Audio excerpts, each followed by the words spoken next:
Hello student, welcome to Mother Swabindra College online classes. Good morning to all of you. Student, you have already read till lesson 4. The chapter name is Socrates. But today I will teach you lesson 5. The chapter name is Torch Bearer. Torch Bearer. There are two parts of this lesson, Torch Bearer, and the first part today I will teach you the first part of this lesson, Torch Bearer. In this lesson,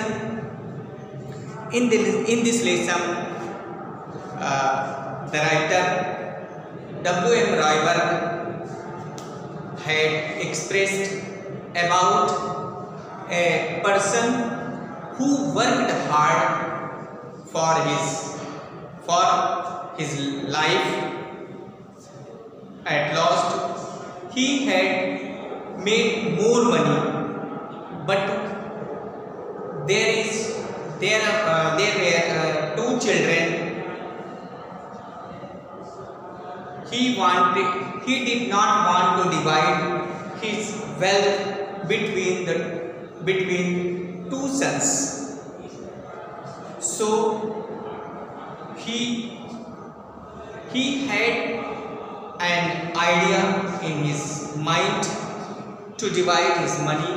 He wanted to take test for his two children. Thus, the student, this story you will read. Now we start the first paragraph of this lesson. Once upon a time, many centuries ago, there lived an old merchant. All his life he had toiled hard, buying and selling, with the result that he had made a lot of money. As the years went by, he laid by more and more riches. But the day came when he felt that he had not long to remain in this world. He began to wonder what he should do with his money. बच्चों, आप torch bearer का मतलब होता है मशाल ले जाने वाली। जिस तरीके से ओलंपिक गेम में एक स्थान से दूसरे स्थान पर मशाल ले जाई जाती है, बस उसी तर्ज पर ये पाठ अवतरित है। टॉर्च बेरर का मतलब होता है मशाल ले जाने वाले, जिसमें से फर्स्ट पार्ट में एक व्यापारी की कहानी है। इनमें से जो फर्स्ट पैराग्राफ है वो है once upon a time many century ago. एक समय की बात है, कई शताब्दियों पहले। There lived an old merchant, एक बूढ़ा व्यापारी रहता था। All his life he had toiled hard. All his life यानी अपनी पूरी जिंदगी उसने कठिन परिश्रम किया था। किसमें? बाइंग एंड सेलिंग, यानी बेचने और खरीदने में। बाइंग माने खरीदना, सेलिंग माने बेचना, यानी खरीदने और बेचने में अपनी पूरी जिंदगी उसने मेहनत की थी। विद द रिजल्ट, परिणाम ये हुआ कि he had made a lot of money. परिणाम ये हुआ कि उसने बहुत सारा धन बना लिया। All his life as the years went by, जैसे ही वर्ष गुजरे, he led by more and more riches, वो और धनी होता गया। बट द डे केम, लेकिन एक दिन आया, व्हेन ही फेल्ट, जब उसने महसूस किया कि he had not long to remain in this world, वो और अधिक ज़्यादा दिनों तक इस संसार में नहीं रहेगा। ही बिगैन टू वंडर, उसे आश्चर्य होने लगा कि what he should do with his money, कि उसे अपने धन को क्या करना चाहिए।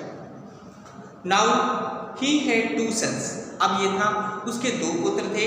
ही मेड अप हिज माइंड, उसने मन बनाया कि he would not divide his money between them, वो उन दोनों के बीच में धन को बांटेगा नहीं। बट दैट, लेकिन क्या था कि he would give it all to one, वो अपने पूरे धन को किसी एक को देना चाहता था। Who proved himself to be cleverer of the two, जो अपने आप को ये सिद्ध कर दे कि मैं दोनों में से चालाक हूँ। The problem to be solved was that of finding out which of the two sons was cleverer, यानी समस्या का हल पाना बहुत कठिन था कि दो पुत्रों में से कौन सबसे चालाक है। He decided to solve this problem, उसने इस समस्या का हल करने का निश्चय किया।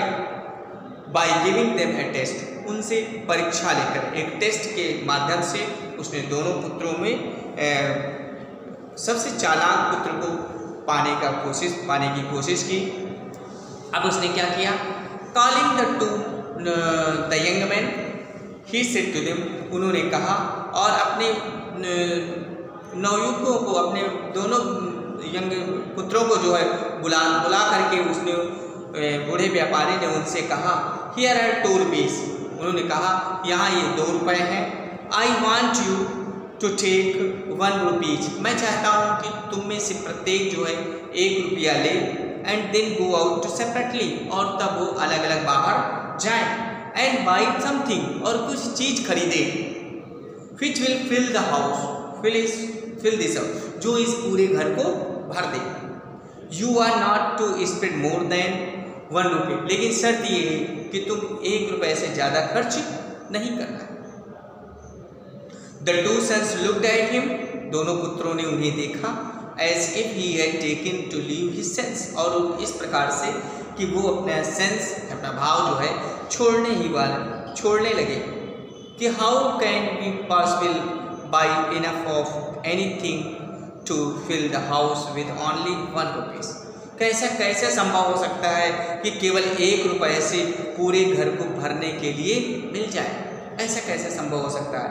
दे आस्क्ड देमसेल्फ, उन्होंने अपने आप से पूछा, लड़कों ने अपने आप से कहा कि कैसे संभव है कि हम 1 रुपये में ऐसी चीज़ खरीद के ले आए जो पर्याप्त पूरे घर को भर दे।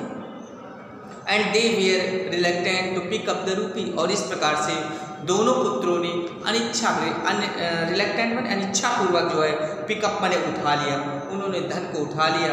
But the old man insisted on their doing as he told them, लेकिन बूढ़े व्यक्ति ने उनसे बार बार ये करने के लिए कहा। ही सेड टू देम, उन्होंने उनसे कहा कि ऑफ यू गो, यानी बाहर जाओ। ही सेड, उसने कहा कि and don't take too long over the wish, इस कार्य के लिए आप ज़्यादा वक्त ना लीजिएगा। आई एक्सपेक्ट, मैं आशा करता हूँ, you back in a do, मैं in a couple of the day, मैं आशा करता हूँ कि आप 2 दिन में, यानी कुछ ही दिनों में वापस आ जाएंगे, ये काम को करके लेके आएंगे।